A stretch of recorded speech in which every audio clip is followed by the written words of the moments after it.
제11장. 레바논아, 내 문을 열고 불이 내 백향목을 사르게 하라. 너 잣나무여 곡할지어다. 백향목이 넘어졌고 아름다운 나무들이 쓰러졌음이로다. 바산의 상수리 나무들아 곡할지어다. 무성한 숲이 엎드러졌도다. 목자들의 곡하는 소리가 나며 그들의 영화로운 것이 쓰러졌음이로다. 어린 사자의 부르짖는 소리가 나며 이는 요단의 자랑이 쓰러졌음이로다. 여호와 나의 하나님이 이르시되, 너는 잡혀 죽을 양떼를 먹이라. 사들인 자들은 그들을 잡아도 죄가 없다 하고 판자들은 말하기를 내가 부요하게 되었은즉 여호와께 찬송하리라 하고 그들의 목자들은 그들을 불쌍히 여기지 아니하는도다. 여호와가 말하노라.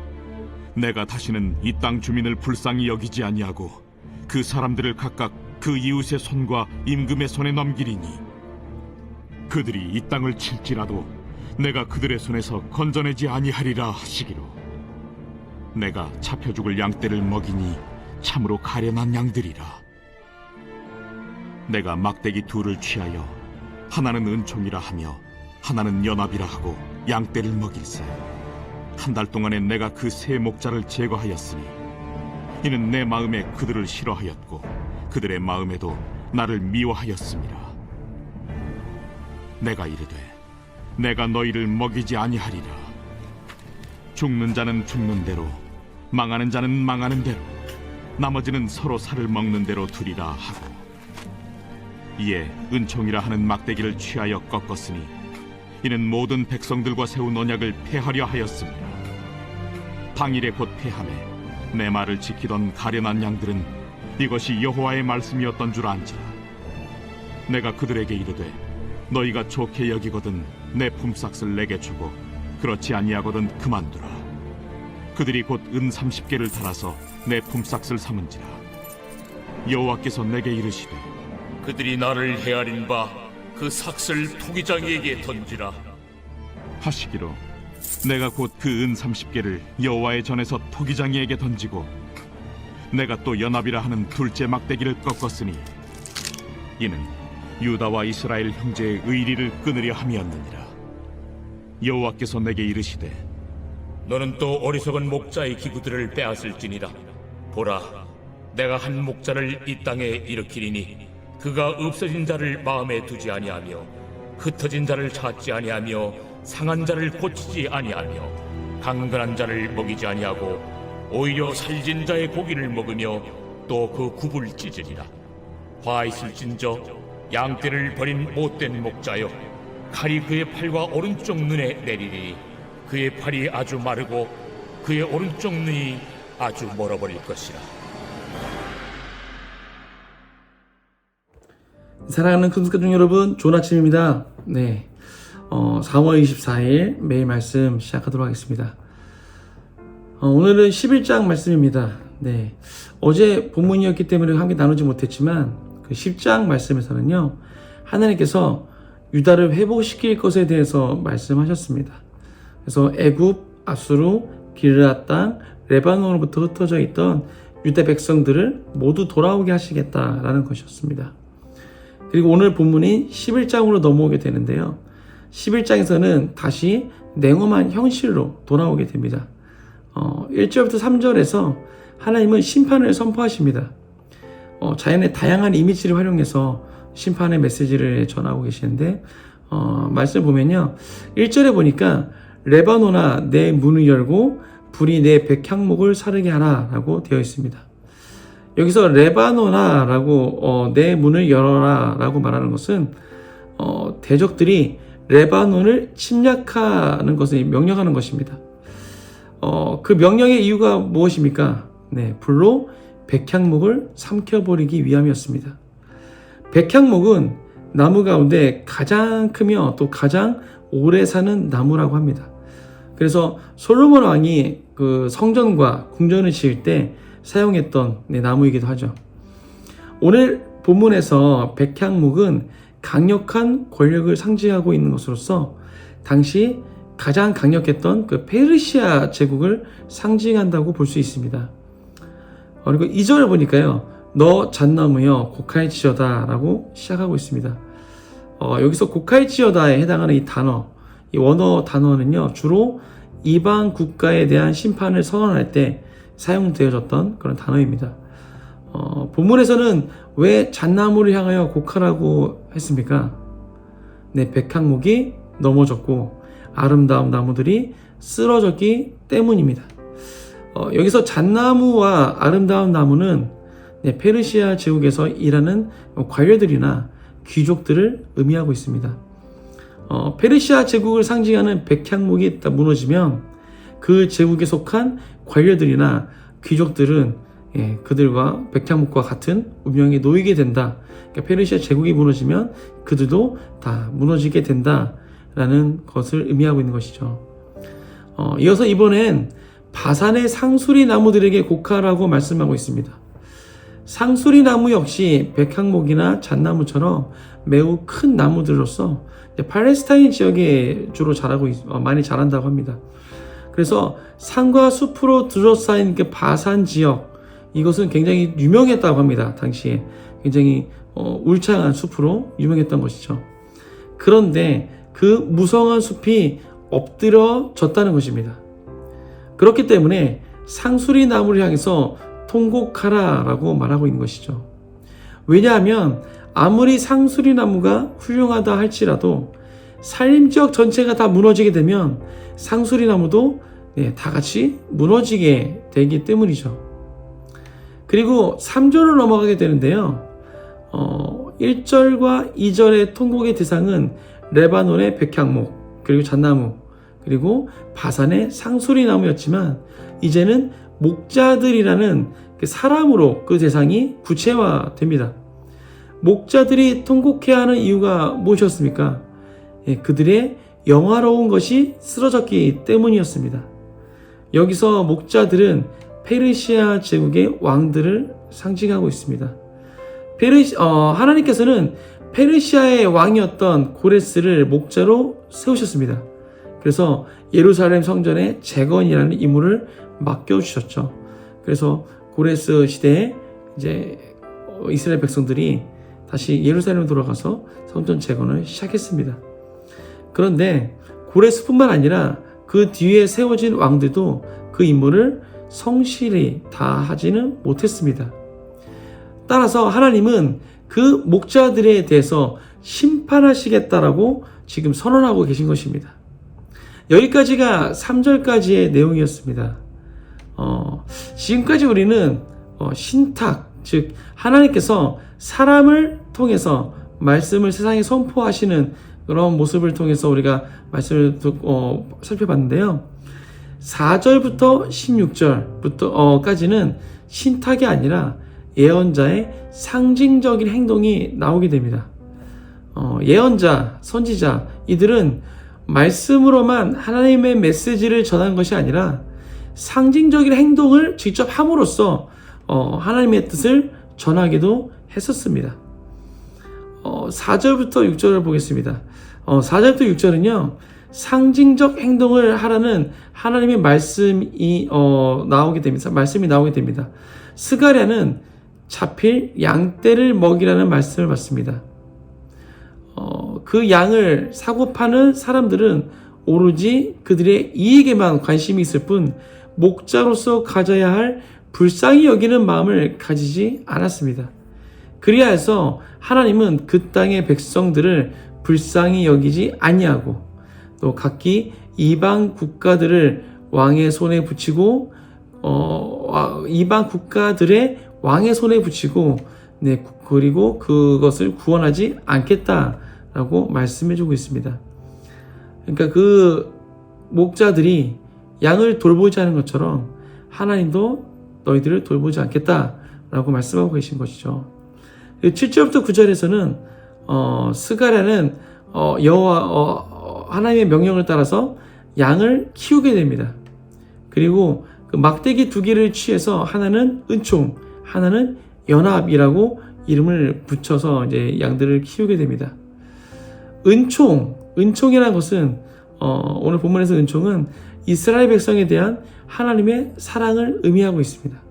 그리고 연합은 이스라엘과 유다 사이의 그 관계를 의미하는 것입니다.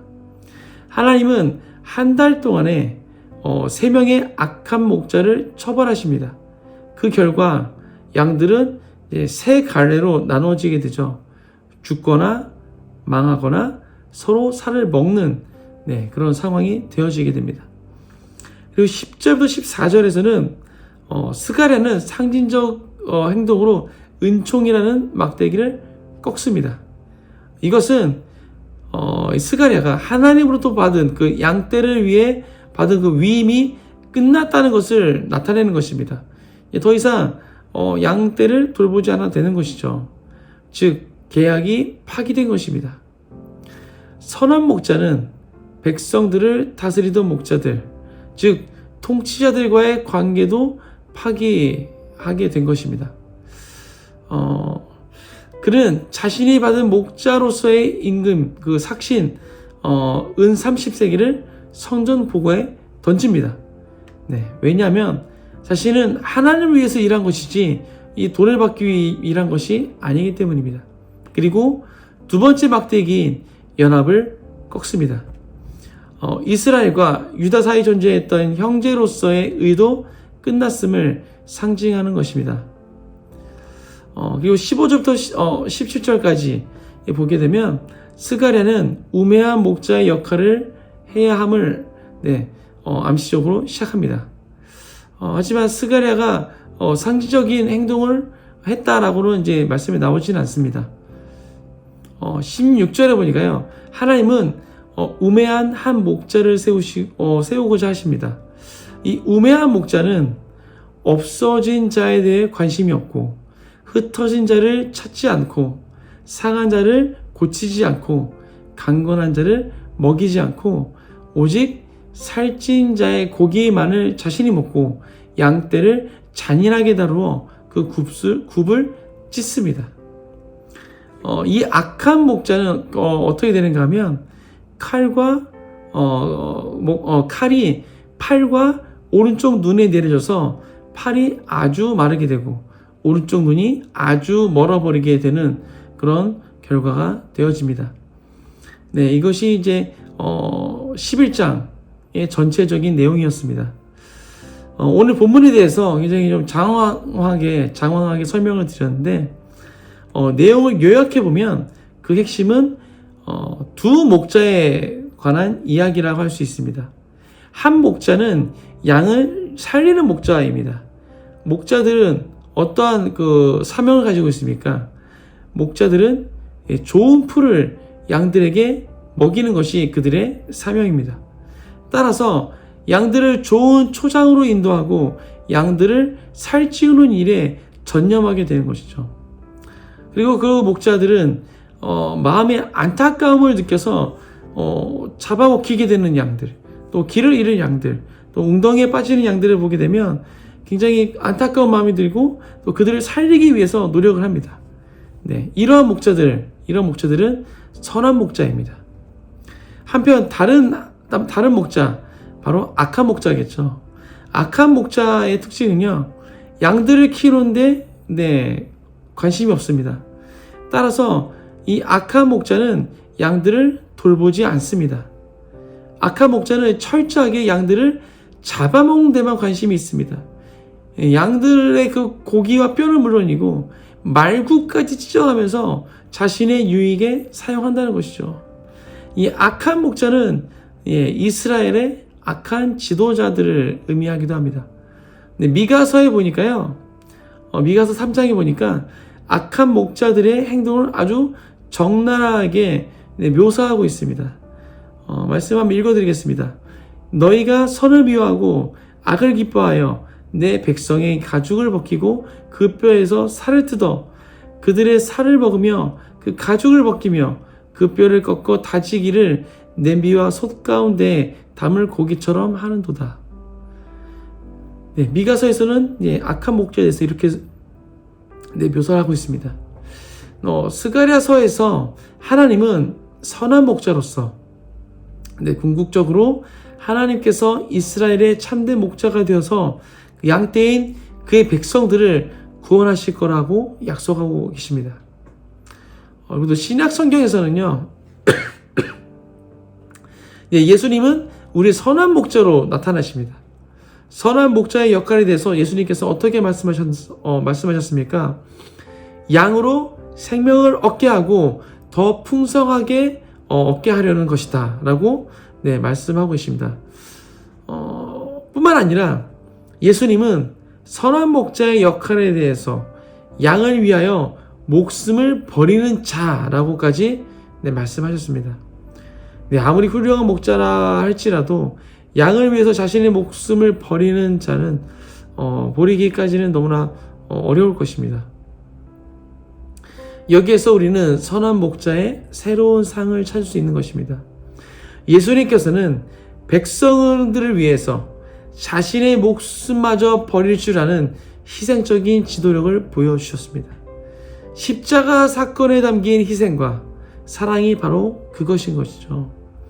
목자로서 양 위에서 군림하는 것이 아니라 양들의 안위를 살피며 그들의 고통에 참여하며 또 그들을 위해 자신의 목숨을 버리는 것, 이것이 바로 선한 목자, 또 그 참된 지도력인 것입니다. 사랑하는 큰숲가족 여러분, 여러분은 어떠한 목자이십니까? 양들에게 좋은 풀을 먹이기 위해서 부단히 애쓰고 때로는 양들을 위해서 자신의 것을 희생하는 선한 목자이십니까? 아니면 양들을 통해서 나의 필요를 채우려고만 하는 그런 악한 목자이십니까? 비단 이것은 교회에서 어떠한 직책을 맡고 있는 리더들에게만 적용되는 말씀이 아닙니다. 우리 모두는 서로에게 목자가 될 수 있는 것입니다. 서로가 서로에게 목자가 되어지고 또 양이 되는 것이죠. 우리 모두가 서로에게 좋은 것을 주기 위해서 서로 연락도 하고 또 서로 섬기고 또 서로 대접하는 그런 모든 큰 숲가족 되시길 주님의 이름으로 축복합니다. 함께 기도하겠습니다. 하나님, 오늘 스가랴서 말씀을 통해서 선한 목자와 악한 목자에 대해서 우리가 말씀을 들었습니다.